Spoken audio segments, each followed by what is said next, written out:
এই গরমে যদি হয় পরান ঠান্ডা করার মতো একটা ডাবের পুডিং, তাইলে খাইলে তো শরীর একবারে ঠান্ডা হয়ে যাইব আর মনও ভালো হয়ে যাইব।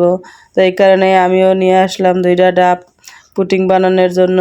তো ডাব 2টা ভাঙতেই দেখতেছি ডাব আর ডাব নাই, ডাব গাছে নারিকেল হইয়া কি আর করার, ওই নারিকেলের এই যতটুক পানি আছে ওইটা দিয়ে আমি পুডিং বানানোর জন্য ভাঙ্গা রেডি করতেছি। তো ডাব 2টা অনেক বড় হয়েছিল, নারকেল হয়ে যাওয়াতে পানি একটু কম হয়েছে। ওই কম পানির দিকেই আমার ছেলে আরও একটু খায়া ফেলাইছে। তো কি আর করার, ওই পানি দিয়ে পুডিং বানাইতে চলে গেলাম, যেহেতু নিয়ত করছি পুডিং বানাবো। তো আমিও পুডিং বানানোর জন্য রেডি করতেছি। তো 2টা ডাবের একটা ডাব অনেক সুন্দর ছিল, আর একটা ডাব ভাঙতেই দেখি যে কেমন যেন দেখা যায়। ছোটোবেলায় আমরা যখন নারকেল ভাঙতাম দেখতাম যে দা বা বড়ি দিয়ে নারকেলের উপরে কূপ মারতো আর বলতো নারকেল ছোঁচা খায়া লাইছে। ওইরকমই আমার ডাব হয়ে গেছে একটা, মনে হয় যে ছোঁচায় খায়া ফেলাইছে। ছোঁচায় খাওয়া ডাবটাই আমি সুন্দর মতো তুইলা নিলাম পুডিংয়ে দেওয়ার জন্য। এদিকে আমি ডাবের পানিটা একটা পাতিলের মধ্যে চাকনি দিয়া ছাইকা এর ভিতরে 1 চামচ আগার আগার পাউডার দিয়া সুন্দর মতো আমি ডাবের পানির সাথে মিক্সড করে নিতেছি, যাতে আগার আগার পাউডারটা দানা দানা হয়ে না থাকে।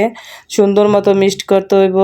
এটা আগুন বন্ধ অবস্থায় মিক্সড কইরা এর ভিতরে আমি 2 চামচ পরিমাণ চিনি দিয়ে নিছি, আরও 1 চিমটি লবণ দিছি।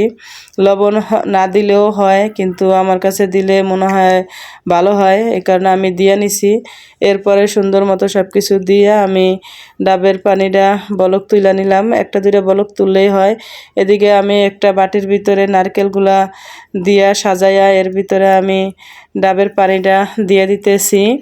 তো ডাবের পানিটা দিয়া আমি বাইরে রাইখা ঠান্ডা করা পর্যন্ত আমি বাইরে রাখছি। এরপরে আমি নর্মালে প্রায় আধা ঘন্টার মতো রাখছি। দেখেন আমার পুডিংটা কত সুন্দর হয়েছে। এদিকে আমি ডাবের পুডিংটা টেরেতে ডাইলা আমি কাইটা খাওয়াইতেছি সবাইরে, আর আমিও খাইতেছি। এত যে ভালো হয়েছে ডাবের পুডিংটা খাইতে, পানির চাইতে আমার ডাবের পুডিংটা খাইতে বেশি ভালো লাগে। আর সবাই একবার কইরা খাইয়া দেখবেন ডাবের পুডিং বানাইয়া।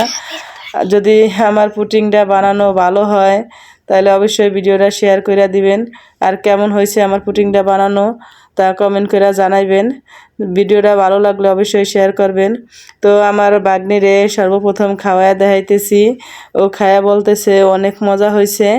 তো আজকের ভিডিওটা আমার এই পর্যন্তই। পরবর্তীতে ভিডিও